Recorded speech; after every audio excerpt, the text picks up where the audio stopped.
If you would like to earn CPE credit for listening to the show, visit earmarkcpe.com/FPA. Download the app, take a short quiz, and get your CPE certificate. Finally, if you enjoy listening to FP&A today, please go to your podcast platform of choice, click the subscribe button, and leave a rating and review of the show. And now, on to the show. From Data Rails, this is FP&A Today. Welcome to FP&A Today. I'm your host, Glenn Hopper. Today, we're joined by Charaf Bourhalla, a financial consolidation and reporting expert with over 2 decades of experience. Charaf has worked across Morocco, France, and Switzerland, supporting CFOs and senior leadership at some of the world's largest organizations, including Nestle Skin Health. Known for his ability to simplify complex topics like IFRS and financial control, Charaf is also a lifelong learner, holding certifications including the FMVA and PMP.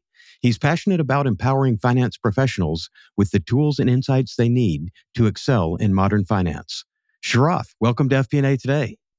Yeah, thanks. Will, for having me today.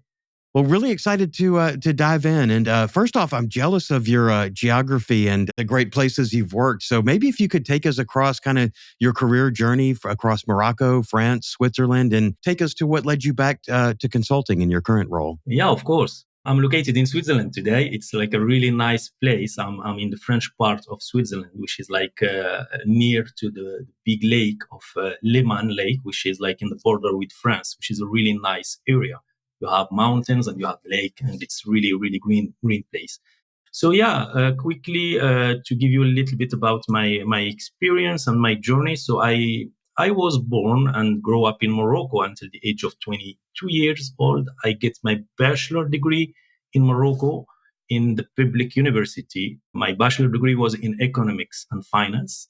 Then late 98, I moved to France for finishing my high studies because the French system is close to the Moroccan system because it's French language speaking and it's more close.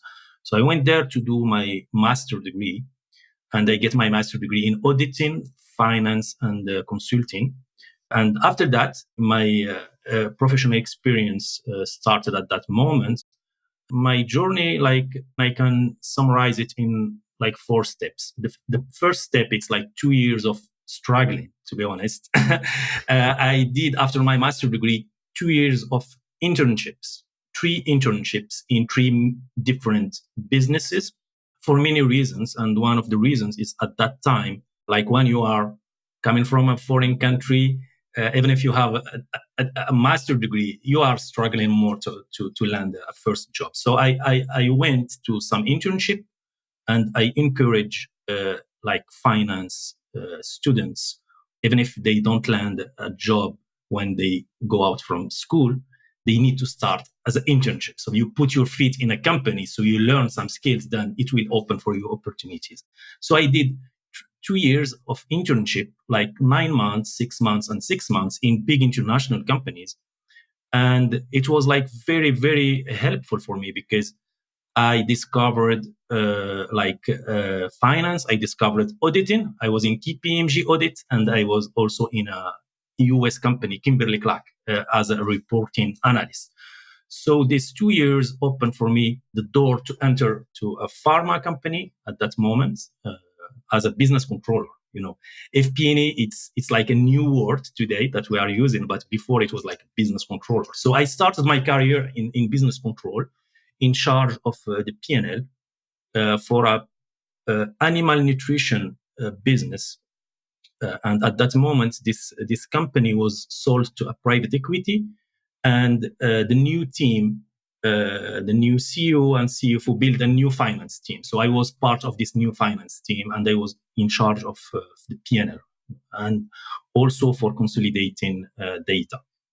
During these 2 years, I started to touch consolidation and consolidation tools at that moment, and like I didn't have any like specific training or education on consolidation. I discovered it on on the job. And after these 2 years, when I put these 2 lines on my CV that I did consolidation and I worked with one of the major tools of financial consolidation, which is ACP financial consolidation tool, I started to get a lot of calls and a lot of opportunities asking me like to join them to do consolidation in either in big companies or in consulting companies. So I had choice at that moment after 2 years to go either to a consulting company or to integrate a big group as an internal employee. I started to go for consulting because I like consulting.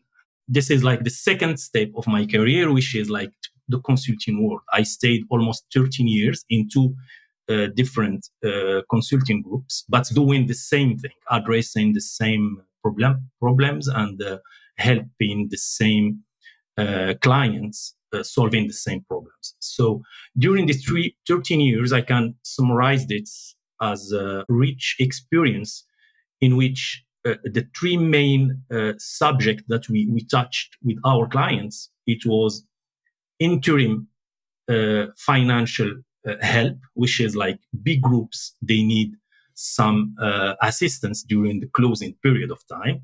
And they need someone that is like available quickly, operational quickly, that can replace someone from the team. So you do the job as a member of the team. So this is like almost 50% of our job as a consultant.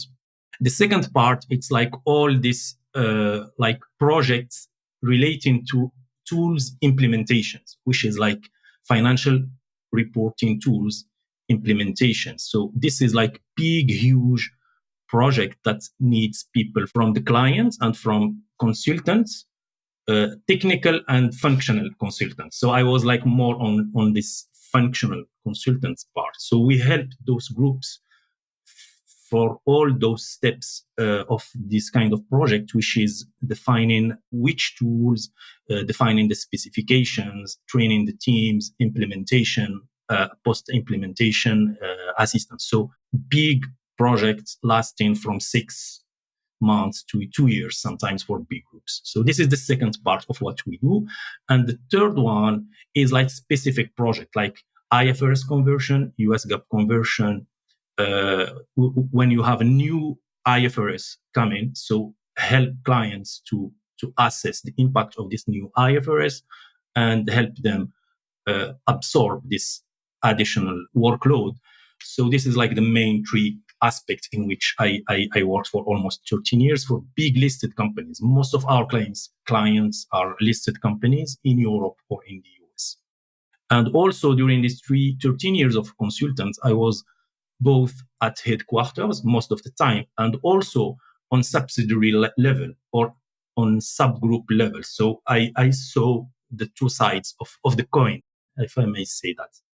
So this is like the main part of my career, 13 years. Then for personal reason, I wanted to settle a little bit and enjoy my family because it was like really extensive and I was traveling a lot and I was like doing like really, really big project in which like you are almost traveling and working many hours.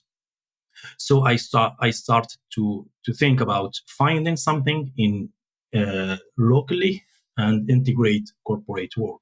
So for the last 7 years or more, I worked for three companies as a head of consolidation.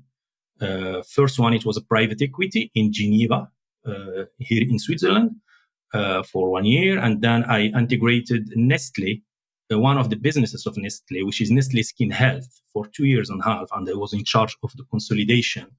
It was almost 70 subsidiaries around the world and almost 3 billion of Swiss francs sales revenue.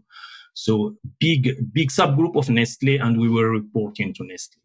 Then the last one, as a corporate job, I was also in charge of consolidation of a pharma company here in Switzerland for 2 years, and I helped them implement a new financial and consolidation tool.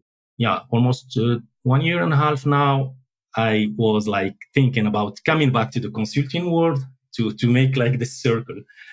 Because now I have a very clear view on the expectation, because I was also on my last jobs, working with CFOs and feeling what are the struggles for these kind of jobs. And with my background, I can feel that I'm legitimate today to bring this added value and bring some practical help for companies in that space. So this is like in summary, my background. There's a lot to unpack there, but the two areas I want to track on. First, I want to talk about consolidation because it's a niche area of finance, but it's vital. And you've spent so much of your career really becoming an expert there. So if you could just kind of break down, like, how do you simplify the complexities of financial consolidation for your teams and clients and your approach there? And I want to hear more about your work in that space and how that's been your primary focus. That's fascinating to me. Yes, definitely. This is one of the reasons also that I wanted to come back to the consulting, because I have like activity of consulting, and also I try to share my knowledge with like mainly new finance professionals, and to give them a little bit some advices and to make them know better this function, because I discovered on the job, but you don't have a lot of training, education specific to consolidation, to be honest. That's why you have this question, because I know your background, Glenn, you are a CFO, you worked for many group startups, but consolidation, a lot of people don't know exactly what it is, because they think that it's just an aggregation of numbers, like just you add numbers, but it's more technical than that. And it's accounting, it's like a niche in accounting, because we use accounting because we use financial statements of subsidiaries, because most of the time when we are talking about consolidation, it's like international big groups that have subsidiaries around the world. And the consolidation, it's the process to consolidate, make the conversion of those financial statements that are normally built locally, because they have to be compliant with the local requirements locally, for example, in the US, Latin America, Morocco, everywhere in the world. And then you have to convert those numbers. You have to be compliant with the GAAP of the group, because if the group is listed in the US, it's US GAAP. So even if you are in whatever, you need to have like a double reporting. You have the reporting for your local requirements, and you have the reporting to the group. So you need to have both skills and both knowledge. And also you have a layer of transaction elimination, intercompany elimination, which is like, sometimes it can be like easy when you are telling that you need to eliminate internal transactions. But when you have like big groups like Nestle or whatever, it's like a very, very huge volume of transaction that you need to eliminate. It's not only sales or intercompany like loans, or it's more than that. You have dividends, you have a lot of technical issues. And also you have all these IFRS adjustments that you need to put on the top of that in a quick like deadlines, because as you know, now there is a big pressure on deadlines. You need the groups need to produce their numbers quickly, not only P&L, but all of you. It's not only revenue or EBITDA or adjusted EBITDA. They need like an aggregated financial statement, P&L, balance sheet, cash flow on a monthly basis quickly, so they can take decisions. And this is like the financial part, but in consolidation also we have non-financial KPIs to consolidate. And with all this requirement now, with the ESG, environment, societal and governance reporting, that is now mandatory in many jurisdictions, we have more to report and more to consolidate as well.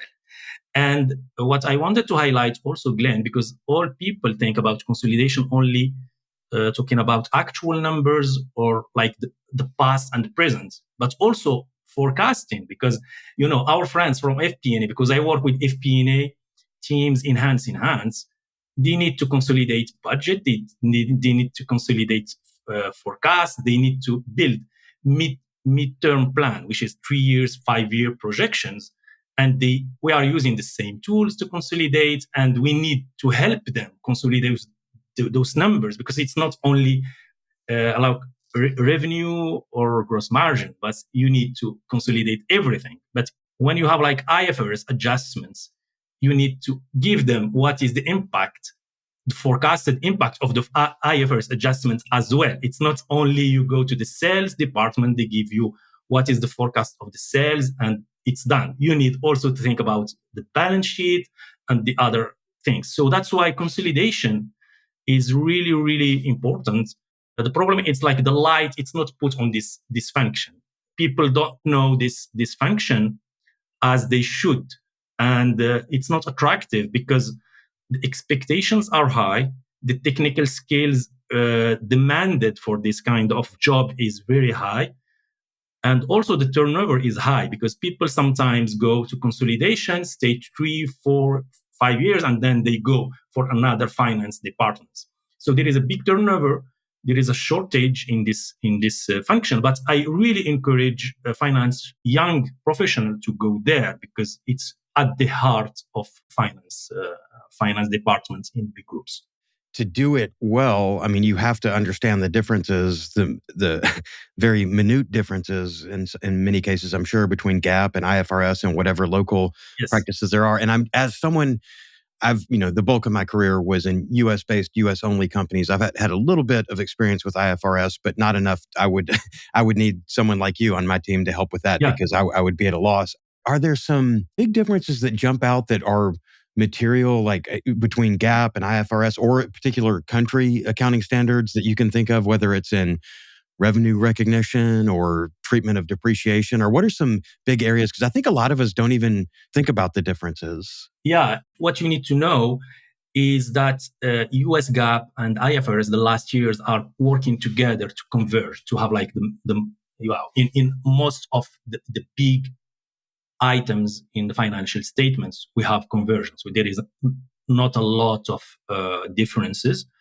There are still, and as you know, there is this battle between US and Europe. Who will have the power at the end? It's like, but like we have more and more countries adopting IFRS in the world. Like you have in Asia, you have in Africa, Latin America. So we have a lot of entities in the world working with IFRS, and also IFRS, it's moving like every 2-3 months, you have updates on IFRS. That's why consolidation, it's not static. You need to be updating yourself. You need to be knowing and training yourself every time if you want to be updated.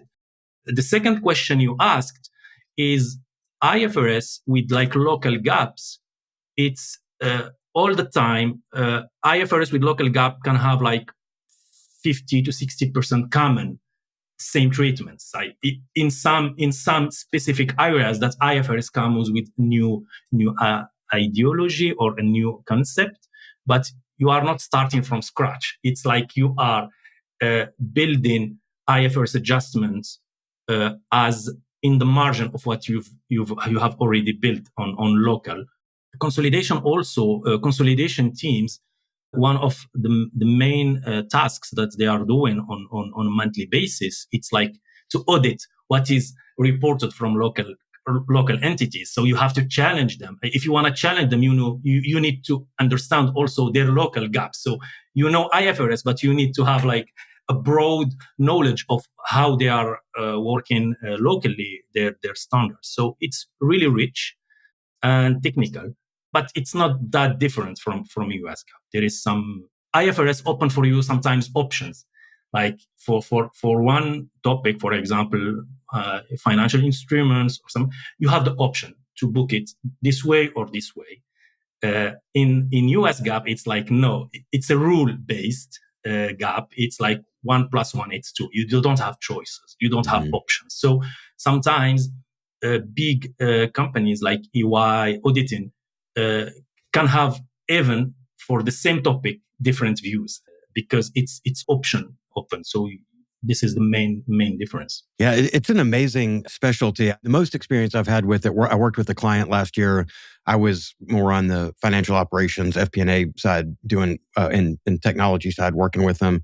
But they were an Indonesian company, a shipping company that was going to go public in the U.S. They had Indonesian finance rules. Some was IFRS, and then they had to get everything to GAAP, and it was And it was just years and years of information that they, everything you have to do before filing to go public. And it was a significant amount of work to get straight with them. So that was about enough exposure for me. I thought I would leave it to some people smarter than I am to figure this out. That's why we have also one thing that I wanted to highlight. It's like when we close the books, for example, on a monthly basis, one of the things that we do in big groups, it's like we are having continual training for teams in subsidiaries, because in big groups they have turnover either in at their level, so they have all the time newcomers. So you need to train them. You need to explain them how the gaps of for the group, and you need to explain to them how to report. So if you wanna build a win-win relationship between the headquarters and those subsidiaries, you need to train them all the time. So you need to train the teams in headquarters, then you need to train the teams at subsidiary level for IFRS, for consolidation, and for reporting matters. So this is also a good thing, because you need to update yourself and you need to also train people. So this is a good thing for consolidation teams at headquarters. Yeah.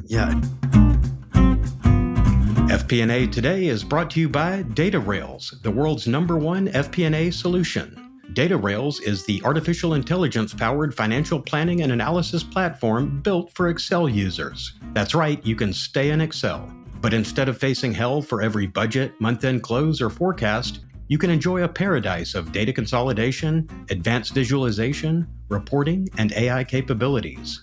Plus game-changing insights giving you instant answers and your story created in seconds. Find out why more than 1,000 finance teams use DataRails to uncover their company's real story. Don't replace Excel, embrace Excel.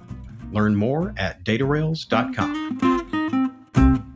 The other thing that you touched on, and I know we talked about this before the show as well, is the technology piece and all this, because I think, if we were trying to map all this in Excel, what a nightmare that would be or whatever. And I'm wondering, technology, just because of the complexity, I'm sure that's a big part of what you do. So walk me through maybe some of the, we don't need to identify, specific tech stack or whatever, but the types of technologies that you use and maybe how you've seen it evolve over the years and if there's been some technology that's, some software that's come out that's made it easier. And for big groups, like you have the leaders on the market, you have the US leader on those solutions like HFM, which is like Oracle like solution, which is HFM.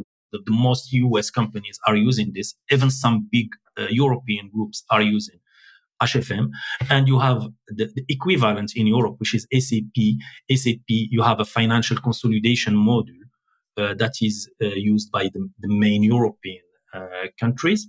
And then you have middle class ERPs in financial reporting and consolidations that are designed for mid-sized groups, because like the ticket, the investment is less than the big ones, and they answer the requirements and the needs for those groups.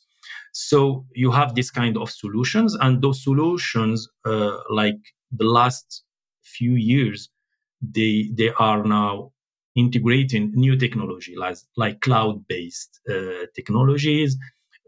Before you need to put like a lot of money to buy the license. Now you are using the software as a service. So you pay for what you are using, and you don't care about like all this, updates of versions, and you pay what you consume, and which is a good thing. And also with this new technology, you have now cloud-based technology, so you can have some real-time reconciliations. You can you can connect from wherever you are. So it's like the technology is helping. I know that you are also involved in this technology, EI technology, so we can discuss about this. But what people doesn't understand, it's like it's not the technology that solves the problems. Technology is here to help us, but we need to make a diagnostic for what are our problems, what are our processes. But the technology is just here to support us, not we go for a technology because everyone is like now putting new technology. I need to have the same technology. If it makes sense, it's giving some added value to me, yes, but it's just not going for technology for technology. Yeah, and we talked before the show too. So a lot of your consulting work, you are helping make those technology decisions and helping companies move across. And I think, a lot of times we see the benefit of technology, but change is hard. And companies, don't like to, if they've got a process and they know it works, even if they know it could be better, they're scared of the change. And last thing you want to do is break things and not be able to do the month-end close because you've done something wrong, put in new tech that didn't work. When you're dealing with technology, whether you're doing it internally or coming in as a consultant and, giving guidance to a client, I guess really a two-part question. So one, I talk to CFOs all the time and they say, I went to school for finance, not for IT. I don't want to be a software guy, but you sort of have to. So the first part of the question is, what do you think about, CFOs being asked to sort of become these technology experts? Well, let's just go with that, and then I'll follow up from there. Yeah, no problem. I understand. That's why I talked about this just before this question. This is a real problem, Glenn. In finance in general, you have three components, and most of people sometimes they put technology as one of the main components, which is not true. For me, the three areas is first, it's people. It's like in finance, if you have people with the right skills and the right mindset. So this is the first component. The second one, it's processes. If you have in your finance team, your finance department, you have the right processes, because from all the processes, from invoicing, putting, recognizing transaction, everything, you need to have processes. So this is the second component. Then the third component, it's tools. And in tools, I can put in this area all tools, all technological tools, reporting tools, ERPs, EI, all that stuff. So sometimes people, they think that the technology will solve their problems, which is not the case. The problem is to make a real diagnostic, to say, as a finance team or finance department, what our needs for our manager, our decision makers, what they need, what KPIs they want to follow, or what are the specifics of our business, what KPIs we want to follow. Then to see, do we have the processes to get the right information, accurate information on time, and with all this process to check the information, with the best practices, who do the things, who double check, who validate, segregation of duties, processes to have the right process, to have procedures, instructions, and all that stuff. Then at the end, to see what technology on the market can help us put in place what we want to do.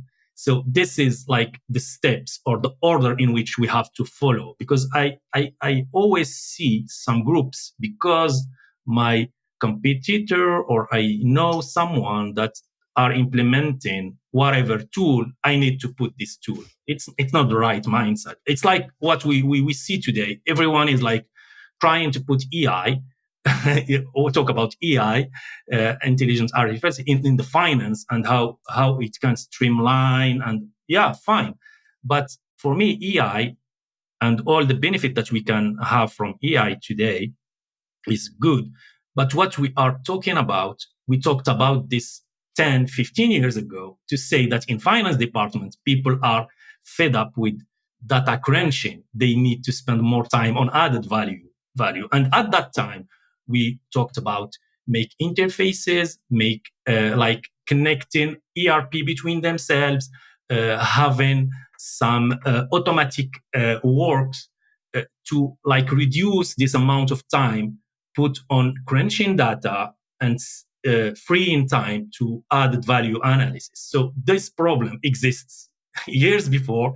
Now just AI with these capabilities can go further.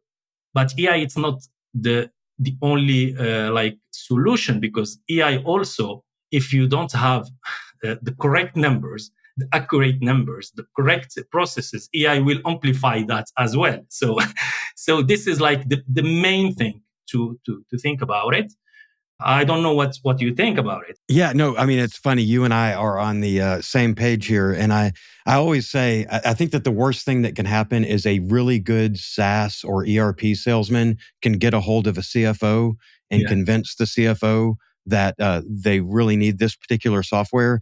And then the CFO come and say, hey, we're switching to, whatever is our new ERP, or we're going to use this new SaaS tool, and then realize that it's the cart before the horse. Because exactly. like you I said, have I have a good one for you, Glenn, because one of my clients, it was like funny. They asked me to come to help them because they have like a big problem because they were consolidating more than 70 legal entities under Excel. It's like 4 business units, 70 legal entities, and they were doing this in Excel. When I came, they told me that they don't have anyone skilled to do the project.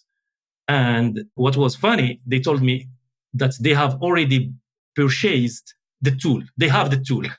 yeah, yeah, So I was laughing. They were looking at me. They say, why he's laughing? Because it's just what you said. They are like taking it from the wrong piece. So they bought a technology that they don't even know if it's the good ERP for them or not. So I was like obliged to do this job to make it fit in this tool. What was good for me because I didn't know this tool before, but that's fine. It's like I want to ask your question that you want to tell me before. Is a CFO or a finance guy needs to be IT expert to take a project? My answer is definitely yes. Why? It's the example that I'm talking about now is the pure example. I didn't know this technology, but I know what's the outcome that I'm expecting from a reporting or consolidation tool. You know what I mean? So hmm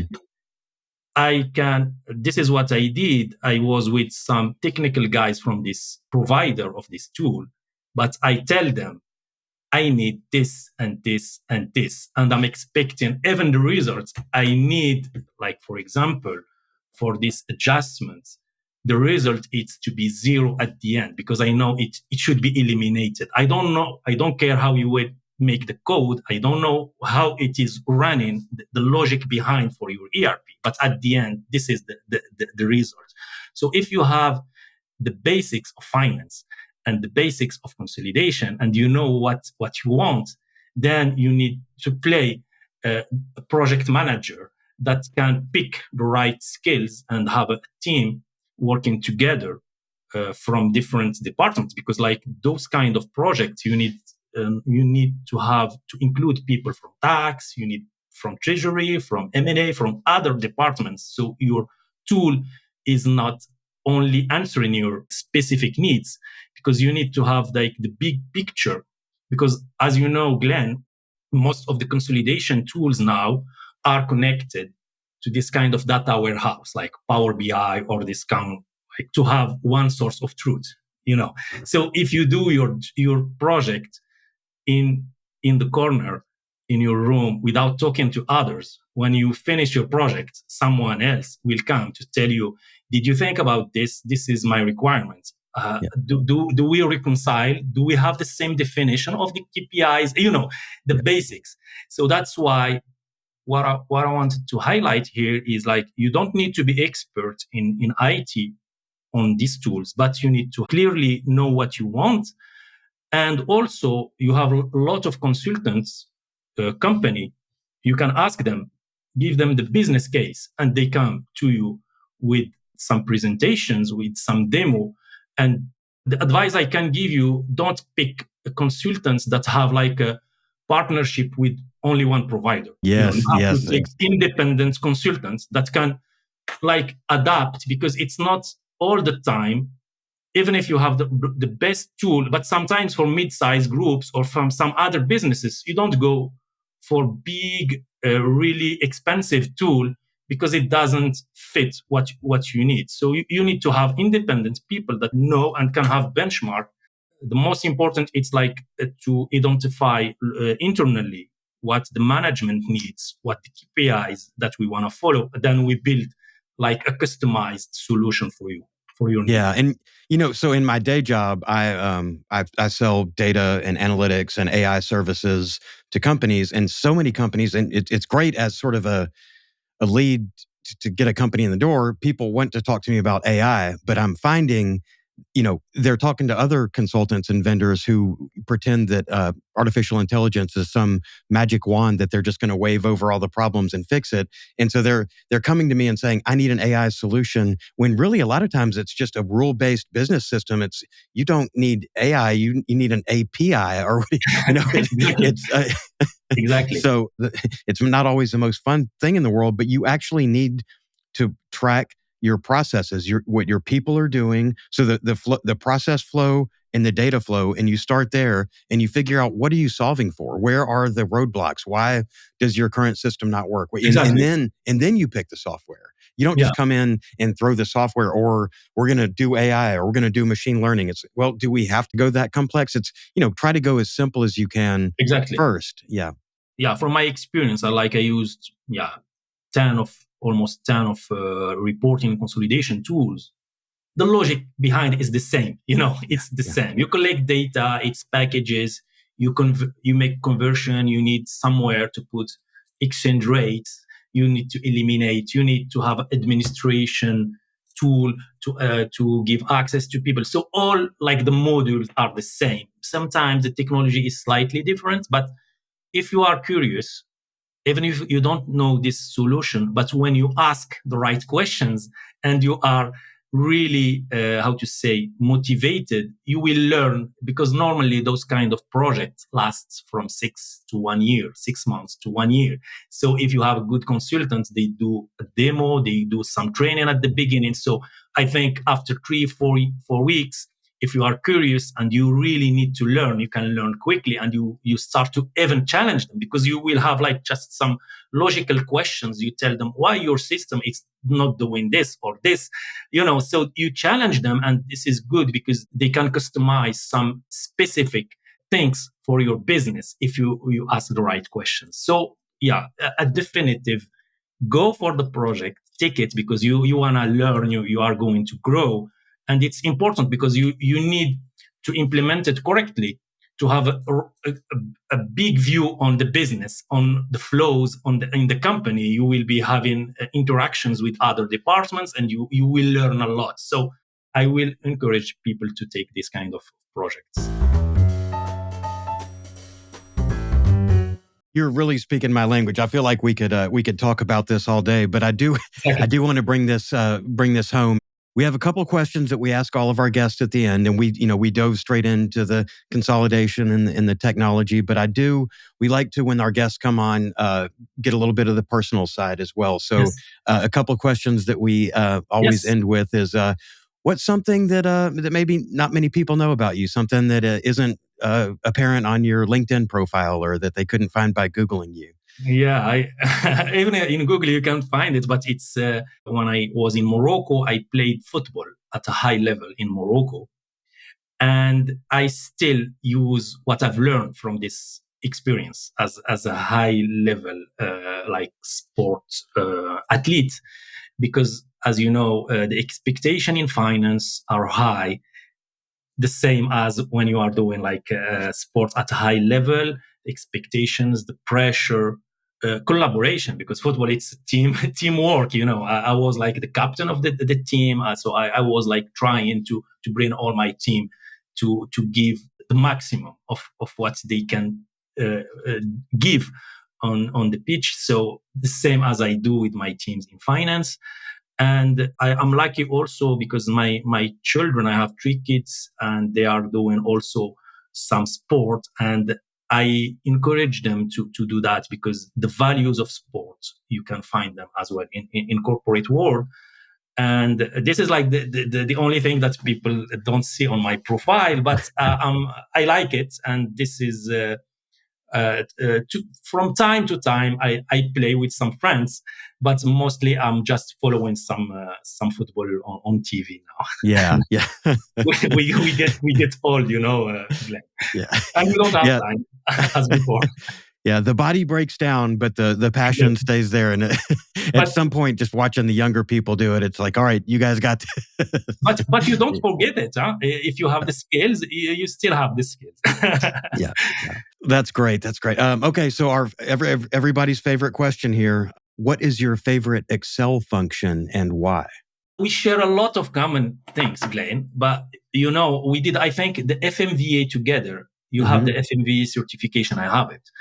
And when I studied this, one of the courses, it was like all these Excel shortcuts, like, go, Control C, Control V, and, yeah, you have these classical ones, I'm fine. But I'm not a very believer of like all this knowing by heart, all the shortcuts, all the functions, because, sometimes in some models, you have some people that put in very complicated models. So for me, Excel, less is more. I try to build something very, very easy to hand over to someone else, because I struggled a lot to come to my clients and find some really, really, how to say, very complicated Excel files. So in Excel, I encourage people not try to overcomplicate it. But to answer your question, I like index match and some prod, because it's like easy to do. Yeah. And that is great advice. I think, as analysts, we love building complex models and doing crazy stuff and like showing it to other analysts and say, look what I did here with this offset and this nested if statements. The problem, Glenn, the problem when sometimes you go, you have this kind of CFOs that don't care about Excel, and you come to him, you show him your Excel, you navigate your Excel quickly, and just he can't stop you. Can you go slowly, please? Can you show me? So it's easy for you because you build it, but you need to be able to explain to your CFO or to others. So this is the challenge. Sometimes you overcomplicate, but he's not going to be happy yet. You know it, but he knows that it's complicated for someone else to come and understand what you've done. So that's why you have this kind of CFOs that tell you, go really simple and explain step by step how your model is working. Yeah, and as you get through this, year after year, you realize explainability, reproducibility, and because you send it around, and if anybody else inputs, the chances are they're going to break it, and so it gets to be a problem. So yeah, sometimes less is more with those. Yeah, that's great insights. And really, I feel like we could talk all day, but we are backed up against time here. So I guess we'll go ahead and wrap it up here. And I want to thank you for coming on and sharing your insights and wisdoms with our listeners. Yeah, thank you very much. I get pleasure to discuss with you, Glenn. Thank you for this opportunity.